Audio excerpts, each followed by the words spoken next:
नमस्कार दोस्तों, hello everyone. एक नई वीडियो में आपका स्वागत है।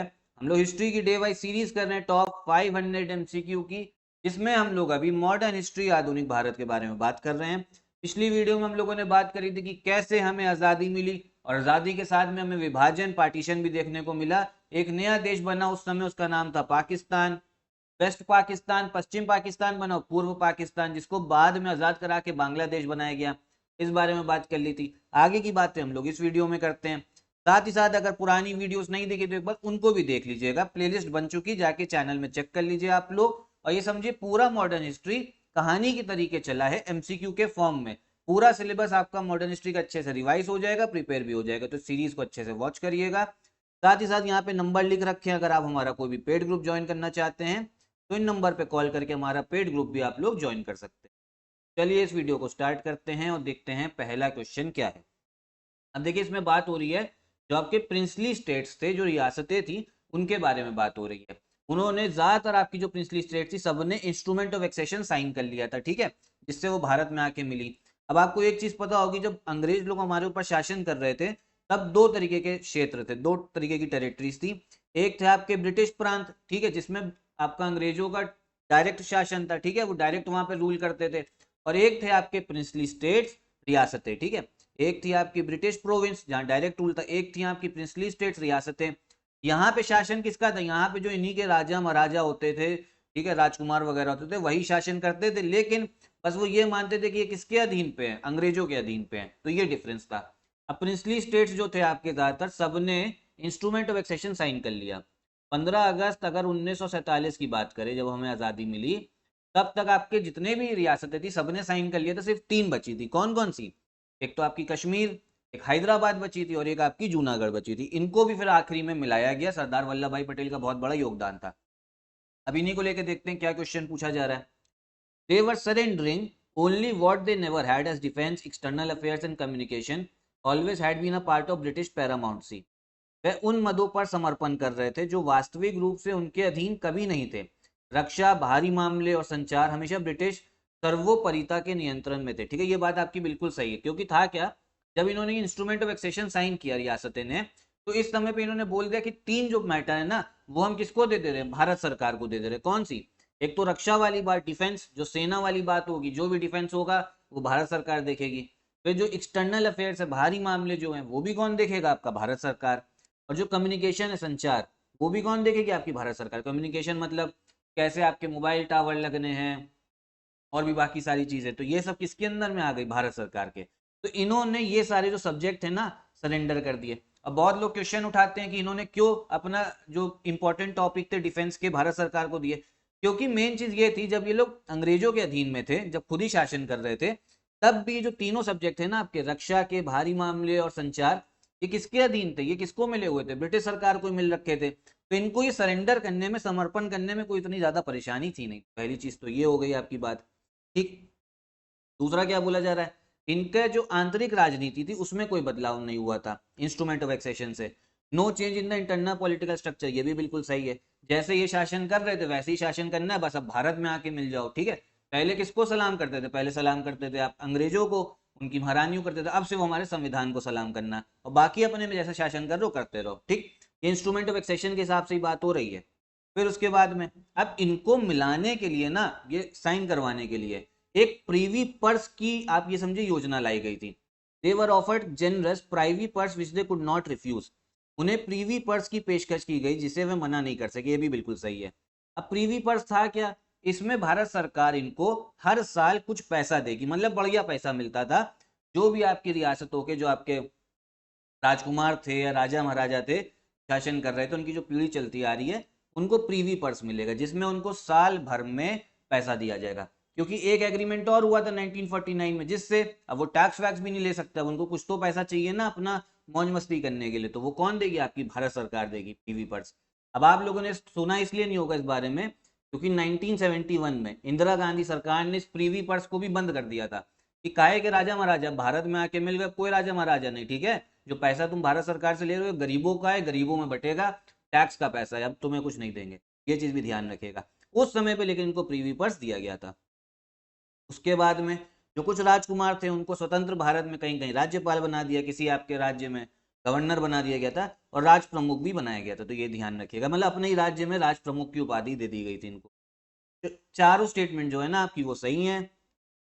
करेक्ट कोड कौन सा हो जाएगा, वो होगा आपका डी वाला, ये आपको ध्यान रखना है, जो है काफी इंपॉर्टेंट है। आगे बात करते हैं, इसमें बात हो रही है कि लीग की डिमांड को लेके, मुस्लिम लीग को डिमांड को लेके, ठीक है।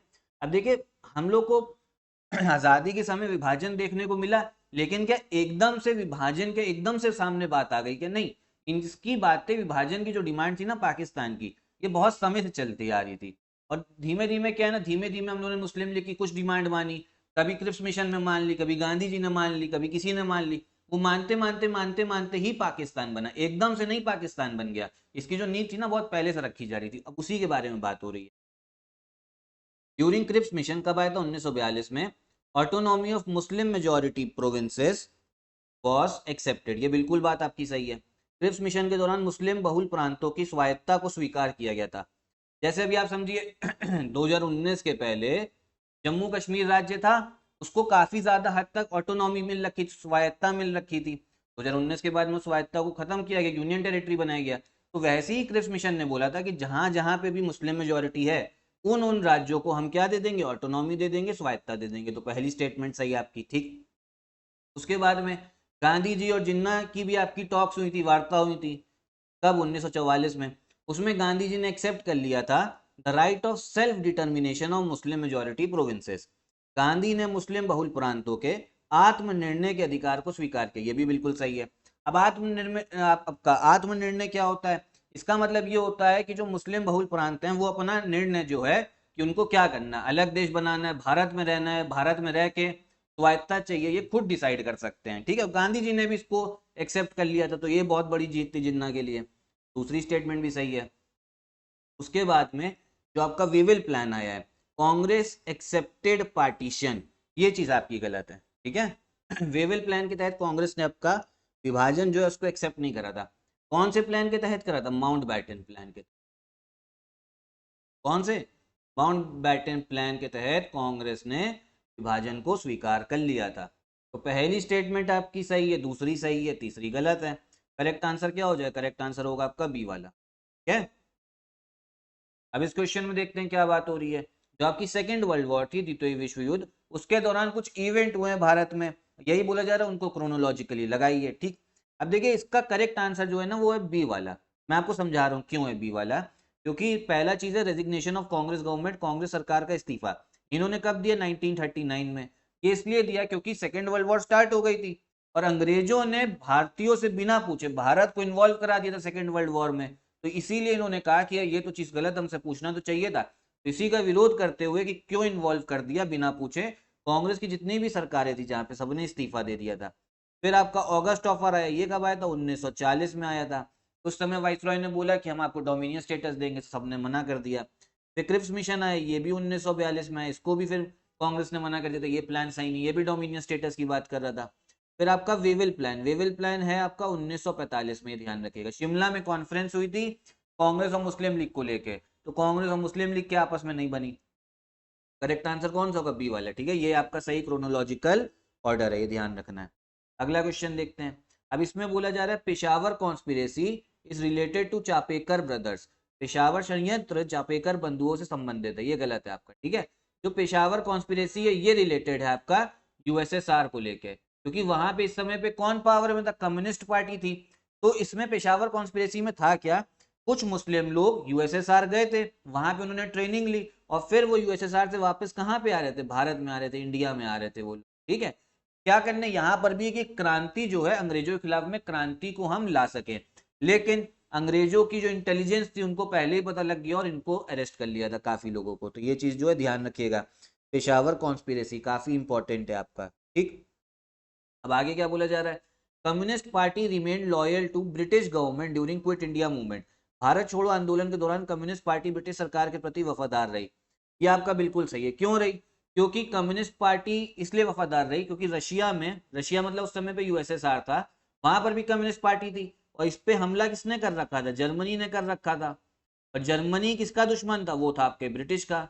तो कम्युनिस्ट पार्टी ने कहा कि क्या है, दुश्मन, जर्मनी दुश्मन है क्योंकि उसने रशिया पे अटैक करा हुआ है, दुश्मन का दुश्मन, आपका दोस्त होता है ब्रिटिश, तो इसीलिए उन्होंने क्विट इंडिया मूवमेंट के दौरान पे ब्रिटिश सरकार को सपोर्ट करा था। दूसरा सही है, पहला वाला जो स्टेटमेंट है ना गलत है, चापेकर ब्रदर्स को लेके नहीं है। करेक्ट आंसर कौन सा हो जाएगा, वो होगा आपका 2 ओनली। ठीक, अगला क्वेश्चन देखते हैं क्या बोला जा रहा है। अब इसमें बात हो रही है आपके इंडियन इंडिपेंडेंस एक्ट जो था वो क्या बोले थे, किस पे बेस्ड था, कैबिनेट मिशन प्लान। भारतीय स्वतंत्रता अधिनियम कैबिनेट मिशन योजना पर आधारित था, ये गलत है आपका। ठीक है, ये आपका बेस था माउंट बैटन प्लान के तहत, के माउंट बैटन प्लान के तहत। तो पहला स्टेटमेंट जो है वो आपका इनकरेक्ट है, गलत हो गया। दूसरा बोला जा रहा है माउंट बैटन योजना का लक्ष्य भारत को छोटे भागों में विभाजित करना था। Mountbatten plan aim to balkanize India into small parts, ये सही है। अब ये बाल्कनाइज क्या होता है मैंने पिछली वीडियो में बताया है, इसमें ये था जितने भी अलग अलग राज्य बने ना हम सत्ता जो है उनको सौंप के जाएंगे। फिर नेहरू ने इसका विरोध किया था, इससे क्या होगा ना जो अलग अलग राज्यों को सत्ता मिल जाएगी वो अपना डिसीजन लेंगे, फिर ये चीज जो है ना अलग अलग राज्यों में भारत जो है वो टूट जाएगा, मेन डर इसका था। तो इसका विरोध करा गया, फिर इसको हटाया गया। दूसरा स्टेटमेंट जो है वो सही है। फिर क्या है, कैबिनेट मिशन योजना में पाकिस्तान के अलग राज्य की पूर्ण मांग शामिल थी, ये गलत है। कैबिनेट मिशन ने जो पाकिस्तान का आपका मिशन, पाकिस्तान का जो अलग राज्य की मांग थी ना, अलग देश की मांग, उसको खारिज कर दिया था किसने, कैबिनेट मिशन। तो जो तीसरा स्टेटमेंट है गलत है, इसमें बोला जा रहा है सपोर्ट करा है, तो ये चीज गलत है। क्वेश्चन में क्या बोला जा रहा है, कौन सा स्टेटमेंट इनकरेक्ट है, इनकरेक्ट आपका पहला, तीसरा करेक्ट आंसर होगा बी वाला। ठीक, अब इसमें देखिए रेगुलेटिंग एक्ट के बारे में बात हो गई। अब देखिए यहाँ तक जो है ना हम लोगों ने मेन बातें अपनी कर ली हैं। ठीक, अब उसके बाद में हम ये देखेंगे जब अंग्रेज लोग यहाँ भारत में आए थे उनके ऊपर कुछ एक्ट वगैरह लाए गए हैं, कौन लाया था, ब्रिटिश आपकी सरकार लाई थी, उसके बारे में देख।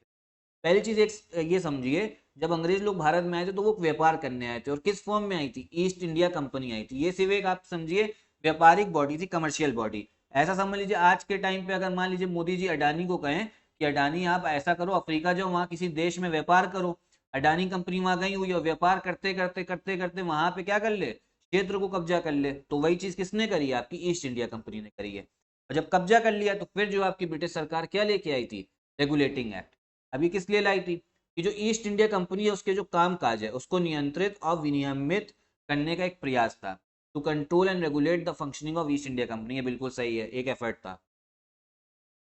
अब आगे क्या बोला जा रहा है, it totally subjected the activities of East India company under British government. ये आपकी स्टेटमेंट गलत है, सिर्फ कंट्रोल करने लाई थी कि ये बता दी कैसे कैसे जो है आपकी मेन पॉलिसी चलनी है, पूरा जितनी भी उनकी एक्टिविटीज थी अपने अंदर में नहीं ले ली थी। इसने ब्रिटिश सरकार के अधीन ईस्ट इंडिया कंपनी की गतिविधियों को पूरी तरह से अधीन कर दिया था, गलत है, सिर्फ कंट्रोल करा था। ठीक, फिर बोर्ड ऑफ कंट्रोल एस्टैब्लिश किया गया, नियंत्रण बोर्ड, ये भी गलत है। तो स्टेटमेंट आपकी कौन सी सही है, सिर्फ पहली वाली। करेक्ट आंसर कौन सा हो जाएगा, ए, वन ओनली। अगला क्वेश्चन देखते हैं, ये बात हो रही है इसमें आपकी मॉडल मिंटो रिफॉर्म्स, ये कब आए, 1909 में आए हैं। इसका जो मेजर ध्यान रखिएगा, इन्होंने मुस्लिम्स को क्या दे दिया था, सेपरेट इलेक्टोरेट, अलग निर्वाचक मंडल। इसका मतलब है जो मुस्लिम पॉपुलेशन होगी जिनको वोट का अधिकार मिल रखा है वो किसको वोट दे सकते हैं, सिर्फ एक मुस्लिम कैंडिडेट को वोट दे सकते हैं। ठीक है, इन्होंने सेपरेट इलेक्टोरेट जो लेके आए थे वो सिर्फ मुस्लिम के लिए लेके आए थे, Sikh, Indian, Christian, Anglo Indian के लिए नहीं था। तो स्टेटमेंट ये वाली आपकी गलत हो गई। फिर ये बोला जा रहा है इन्होंने डायरेक्ट इलेक्शन स्टार्ट करा है, देश में प्रत्यक्ष चुनाव, ये भी गलत है।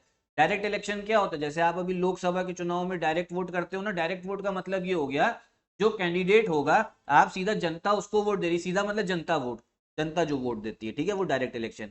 इनडायरेक्ट क्या होता है, जैसे इसका सीधा सीधा एग्जाम्पल है राष्ट्रपति का चुनाव, प्रेसिडेंट, प्रेसिडेंट के चुनाव में आपने कभी वोट किया, नहीं किया, क्योंकि राष्ट्रपति के चुनाव में कौन वोट करेंगे, जो सांसद है आपके, सांसद हो गए एमपी, फिर आपके जो एमएलए हैं वो वोट करेंगे, एमएलए भी जो निर्वाचित हो ये भी निर्वाचित।